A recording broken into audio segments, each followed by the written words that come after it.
I'm Rebecca. And I'm Charlene. Welcome to Empowered, Life Lessons of Everyday Women. Each episode, you're going to meet an amazing woman who has struggled through challenges both in her home life and work life and has become very successful. Meet Linda. Relax and enjoy the ride.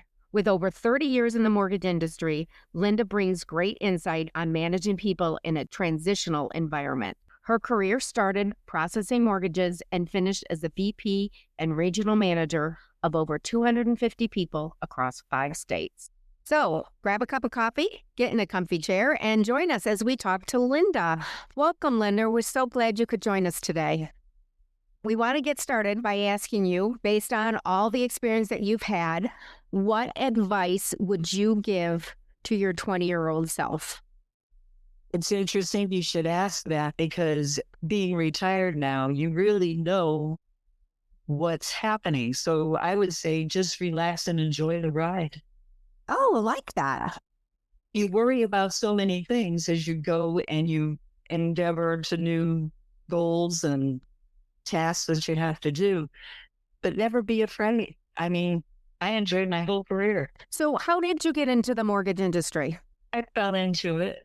You get a job, and at the age of 21, I knew nothing about mortgage lending, which is primarily what my job was. And I took the job and learned a lot about it for the first couple of years. So you had started going to university. You had 2 years of university. Did you decide not to get a degree, or did you just focus on an associate degree? Actually decided not to take a degree because I was going to be a math teacher with a physics minor. And math teachers were a dime a dozen then, and it was very difficult to get a job.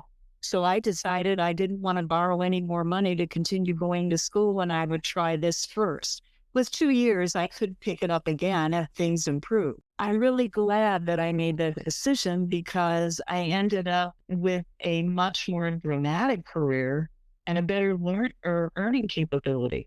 So did you have some experience resolving issues where either you or one of your employees made a mistake that had to be corrected? And if so, what was involved with that? I'm not talking about a small mistake, and I don't know the mortgage industry that well. But in my experience, sometimes there would be something that would come along and you might have been going in one direction and you realize that it maybe was the wrong direction and you had to pivot and work through changing the direction. I don't know if you ever experienced that or not. Well, I can't say that I have. And I know that sounds odd maybe to you, but I really don't remember anything that dramatic happening. And a lot of times a company will change directions. And if you don't agree with it, or you don't feel it fits your style of either management or what you believe to be correct, you leave.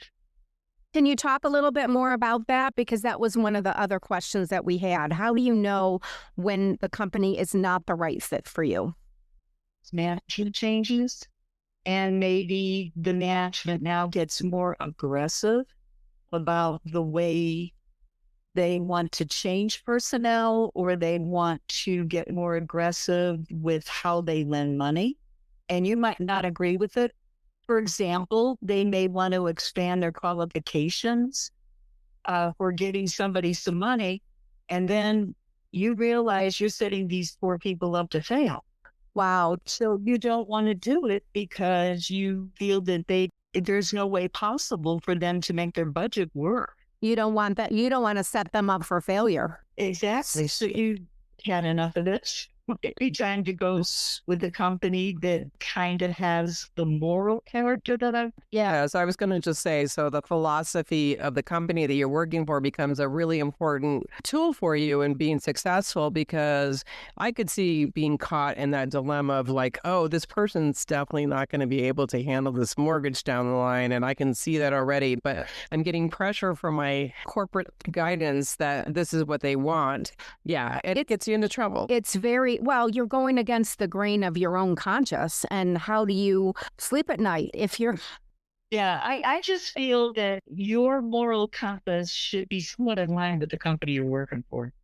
I totally agree with that. I think, I left a job once because the moral compass of a person I was working for was absolutely, 180 degrees different from mine. And I just came up with a plan to leave because I was really close to being vested at that time. And I did leave as soon as I could, but I had to go through it until I could have a plan for the next step for me, not for them. Right. So were you ever I know the mortgage company did a lot of migrations where they merged and acquired different people. Were you ever part of any merger or acquisition? First company that I worked for 11 years, we actually merged with another company and we were the stronger company. So we ended up taking them over. And that was opportunity because I lived very close to where a cluster of branches were located that we were now inheriting. And I was named for my first title, an assistant vice president, to take over these branches and get them ready for the fold and have me do business. So it worked out for you. How did you make sure that the company, as it was merging, knew your qualifications to be able to set you up for that role? You have to go back in time. This happened in the late 70s. And at that time, women in banking were not as prevalent and didn't hold high positions. So when I was asked to do this, I was originally asked without a title, without anything. And this is where you come to kind of look at the people you've been mentoring yourself after and all this. And they were mostly men at that time. And I just decided, well, what would a man do? They asked for a position. So I did. I asked for a title.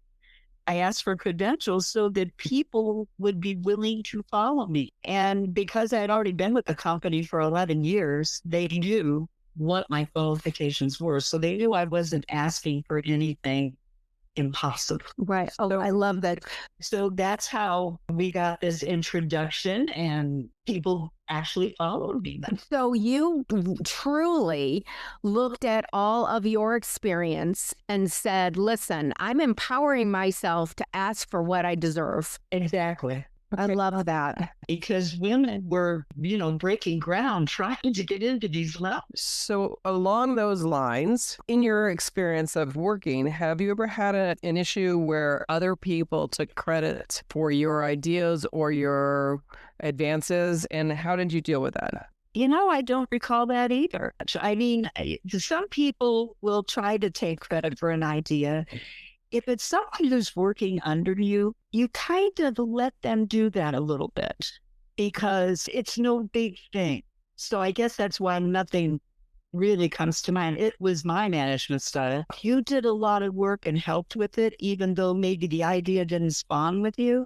It's okay with me because that's a confidence builder for someone underneath you. You want to keep surrounding yourself with confident, intelligent, and if you give them a suggestion and they run with it, bravo.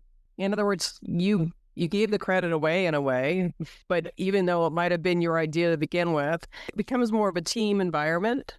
Right. And if you give them the seed and they grow a plant, they do deserve some of the credit for that, right? I mean, that exactly. And you know what? So many times, you come up with an idea and you present it to your staff, but they really develop the idea and it becomes even a better idea. Right. That's great. Right. That's great. I love that management style. I think it's a way without even maybe consciously thinking about that, but understanding that everybody's intelligent and to get the best out of everybody and let them all grow, as you said, grow is really, really a smart way to deal with being successful. Absolutely.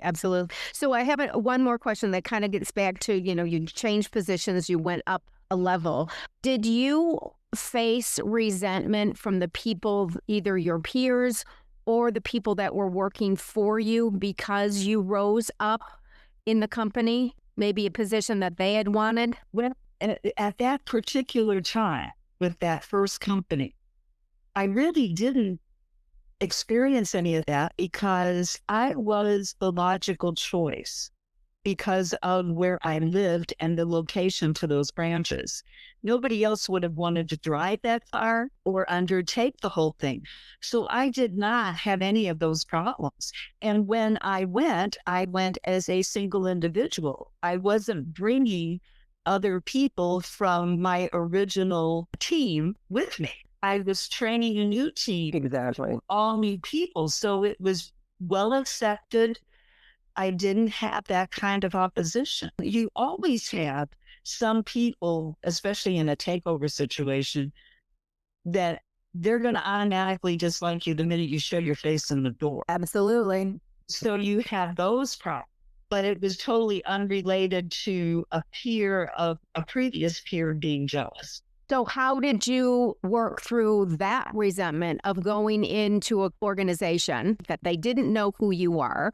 They resented the fact that their company was being taken over. How did you work through to get them on your side and be productive? I think you sit down with them when you realize they're fighting you a bit. You sit down with them, you ask them what their concerns are. And if during that conversation, you don't see any hope, or you see someone who maybe misunderstood you and now you feel like they're ready to try, that meeting tells you whether they're going to make it or not. And you're honest with them. You're saying you're not going to fit because we are changing your environment. We're changing the whole neighborhood here, and you've got to figure out if you can fit. So you're dealing with people from different cultures. Every organization has their own culture, their own style, etc. It sounds like in some ways changing the culture of this other organization to fit with the new organization that you are becoming. It's kind of a merger between maybe the best of both, hopefully. Did you do anything specific to try to blend those cultural differences? Repeated meetings and explain why the company does it this way versus maybe the way they were doing it. You also have feedback in both directions. I mean, they're telling you why their company did it. Right. And there may be something we weren't aware of, maybe a certain industry in the area where the company or the branches were located. They had to cater to a certain employment group, large employment group. Right. So there were extra considerations that maybe we didn't deal with in our own area. All you can do is have these open conversations. And if people give you a chance to learn their way, and also for you to explain why you think the home company's way is a little bit stronger and more effective and efficient, you can only hope to win the longer. Right. So instead of coming in like a bulldozer, you basically came in with an open door and a conversation, and conversation became the key to having success with the old culture and the new culture. I'm just kind of reiterating what you just said. And I was involved in several of these through different companies. And I came to realize after you have someone who immediately does not want to work with you, they don't even know you. You're just starting out here together. Right. And they don't want to work with you. You do have to make some hard decisions. Those people probably will never change. And there's a lifelong lesson for you. Every company, every organization employs some difficult people. And you have to recognize that. And you can try, you give them a couple tries, but if it doesn't work, it doesn't work. One of the things that we've come up in conversation in some of these other interviews is the idea that everybody is replaceable. And there's always somebody else that can walk and fit in your shoes. So if you become that difficult person, as manager, you have to make that hard decision to ask them to move on. There is somebody right around the corner that's going to step in and probably going to fill those shoes and maybe even be, better or more positive. And positivity has a lot to do with success, I think. Absolutely. Yeah, because if you have a difficult person, they actually create opportunity for the good ones. That's a great way to look at it. Someone who maybe was looked over, but you see some promise in that, you give them a chance, promote from within, and then you can hire off the street for their position. Kind of want to turn the table on that a little bit because I have seen there are people that appear to be difficult. They take other people's ideas. They might cause confrontation. Sometimes those are the people that you see moving up in an organization and not the people that are sitting at their desks, getting the job done, chugging along. Is there a way that, I don't even know how to word this exactly. You know, sometimes those worker bees or whatever feel like in order to get ahead, I have to be the difficult one. I have to be the cog in the wheel. Did you ever experience that? Sometimes people above you or managing laterally with you have their favorites. Mm-hmm. And a lot of these difficult people seem to know how to manage up really well. They just don't manage down or sideways very well. And that's how they divide. You know what? When you have someone who says, why is that person getting promoted and I'm not? You can always inspire them with a comment like, you need to start getting out of your comfort zone a little bit. And you need to push yourself to feel a little bit uncomfortable, because usually good things happen when you do that. And you also get recognized. You're now somebody who's not just a worker bee, very dependable, always there. Now you're somebody who's willing to take on new challenges. Now you're somebody who's willing to stick your neck out a little bit. If you're successful, it's confidence building, and it's also helping you get recognized by management. If you're unsuccessful, it's okay too, because you learn a valuable lesson. And the next time you get outside your comfort zone, you're more confident because you know not to maybe handle something a certain way. That was not the path you want to take. Maybe you want to go over here and you feel you'll be better at this task. You know what I'm saying? What you just described to me is how somebody empowers themselves to get confident to move on. You could not have said that any better in my mind. If I had asked you, which I ask a lot of people, what does empowered mean? That's exactly what you just defined, Linda. So I love that. Absolutely love that. Coaches do it, bosses do it, parents do that. They push the sibling or the employee to get outside that comfort zone, because you get so comfortable, you're never going to go anywhere. Yeah, it's easy. It's easy. You're trying to make it a little bit not quite so easy so that they really push themselves to grow. You're literally asking a bird to push its young one out of the nest and learn how to fly. And some birds are successful and some birds are not successful, and there's consequences to that. Absolutely. But they all learn. Absolutely. But you know, the older the person, and I can say that because I'm old, the older the person, the harder it is to get them out of their comfort zone. Absolutely. Yeah. To push them while they're young. That's right. Did you ever have a mentor, Linda, in your career? I did. In fact, I had a couple of them, actually. One was actually my first boss, and he kept pushing me outside my comfort zone. And he was the one who I had to convince to give me that title. And he did. And he did it reluctantly. And then it all worked out okay, though, because those branches came into the fold and they contributed well and they adopted a lot of our new programs and things. So it worked out. So that was one. But I also had a mentor in Lee Iacocca. Oh, interesting. You know, he just made so much news at the time that I was fighting to get titles and get higher up. And I watched him at Ford, you know, have his dilemmas and then take over Chrysler. And then he went to the government and he negotiated and got all this stuff and got Chrysler back on their feet. And I thought he was just fabulous. And if he was ever speaking or whatever, man, I would be listening to him. That's awesome. Because when you have that kind of creativity and you have the attention for all the details that he did, that's a really odd combination in a person and can really benefit that person. Mm-hmm. They know the big picture and they know the gory details too. That is so true. He's probably one that was not worried about rolling up his shirt sleeves and getting his hands dirty, which you have to do. Right. Did you mentor anybody? Yeah, I mentored a couple people and they went on and got in supervisory positions and things. Yeah, Was it a formal mentorship or more of an informal? it was more informal. Did they come to, I'm asking this because several people have had this question brought to us, right? How do you find a mentor? So did they work for you? Did they reach out to you? Since most of my career was supervisory, I had the ability to see people with potential. So I would pick them and mentor them.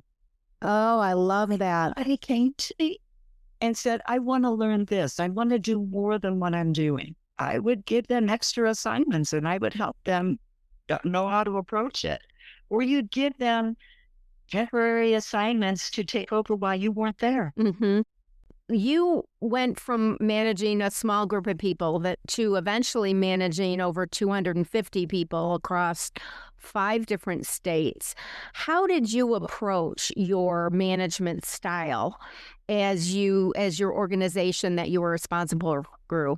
The bigger the territories, the more hands off you are. You have to be sure you have people that are there in those states and in those branches that can handle the job. And you're more or less a main communicator to them of policy changes, program changes. We're helping them through a disciplinary action thing with an employee to make sure that all their I's are dotted, T's are crossed, and they're not going to get the company in trouble. You're managing at such a high level, the day-to-day stuff and the day-to-day decision-making, they have to be able to do it. I was going to say, you learn to have trust in the staff or the people that are working for you and knowing that they can take care of what the details and you're focused on the big picture. The big picture, yeah. Yes. Yeah, and if you see volume dropping in a branch or you see a lot of turnover in a branch, I'm looking at the big picture and I'm thinking, why is this all happening? So you travel more frequently to that branch and you sit down with the management team and with some of the staff members. Makes sense. That makes perfect sense. So, Linda, one of the questions we always ask each and every person is, what has been your biggest life lesson that you'd like to share with our listeners? I think the biggest life lesson I have to say is don't let difficult people get in your way or make you down in your career. You never leave a job because of the difficult person. You figure out a way to deal with it. And because no matter where you go, you're going to find these people. They're everywhere. And so you just learn to deal with them. And you don't have to be best friends with them. You don't have to invite them to your private parties. But you do have to get along with them at work. Yep. You are always going to find that no matter where you go, that there's someone that either rubs you the wrong way or gets under your skin. Taking your ideas, or they're doing something like that. Right. And you learn not to share so much with them. You learn to get along. Yeah. And it is very easy to be caught up in that whole negativity. So there's another reason to stay away from that is because it's like a disease. It can just spread through a whole community of employees or workforce. And all of a sudden you've just got this, this tornado within your work environment. And you don't want that to be the culture. You want the positive aspect to be the culture that you're working in, not the negative aspect. Especially since you're spending so many hours at work. And I mean, most people spend more time at their office or their work job than they do in their home life. So it's really important that those are growth and positivity times, not negative and downer places. So that's great. Any last minute advice you would like to share with our listeners? I think you have a feeling for my management style. I had a wonderful career. It was 32 years in mortgage banking. And I only worked for 4 companies during that time. So while there were difficulties and while my job was constantly changing, I really am glad I stuck with certain companies for a while because it gave me other opportunities. And a lot of time, people, especially when they're a little bit younger, they're a little bit more impatient. They don't know to hang in there. If it feels like the opportunity's not happening fast enough or something, they immediately want to switch jobs. There you kind of lose your seniority and your ability to be recognized as being a team player in a lot of different situations where when you're new with a company, people aren't sure if you can handle something. So you're back to square one again. Don't do that. Hang in there a little bit because there's a lot of opportunity. I'm not saying what the ideal time is to work for a specific company.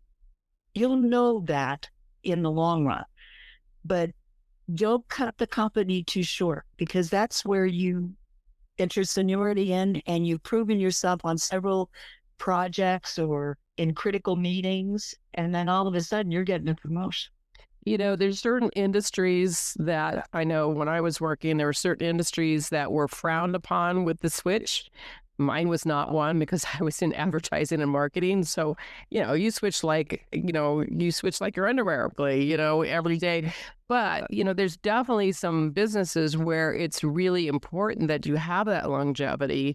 So switching is not necessarily a great thing. And it's stressful.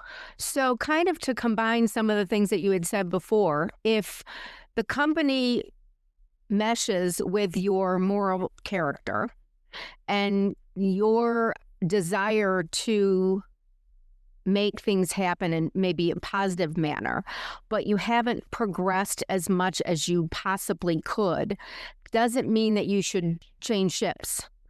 And maybe you just wait it out. Maybe you talk to your manager to try to figure out how you can get the next promotion, the next position, before you say, I'm going to throw the baby out with the bathwater, because maybe that bathwater is a heck of a lot cleaner than if you go to another company and you don't know the moral character there. You have to weigh a lot of things. And you know what? You both started new jobs, and I did 4 times.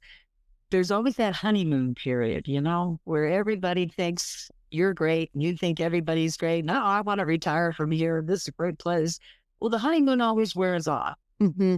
Because things happen in companies, changes, maybe the company made some bad financial decisions and maybe you have to leave. Yeah. It is what it is. And I left one company because of moral issues. I left one company because of the savings loan industry folded and I had to. And so, you do what you have to do and know that you're not the one that caused it. Just move on and enjoy the honeymoon period again. And hopefully it's a better ride the next time. This has been great. Thank you so much for your time, Linda. We appreciate all your wonderful insight and nuggets that we're going to share with our listeners. And okay. All right. We'll talk to you soon. Talk to you soon. Bye-bye. To our listeners, if you found this podcast helpful or have any questions, please let us know. You can send us an email at empoweredlifelessons@gmail.com, or you can visit our website at www.empoweredlifelessons.com, or you can find us on Facebook and other popular social media.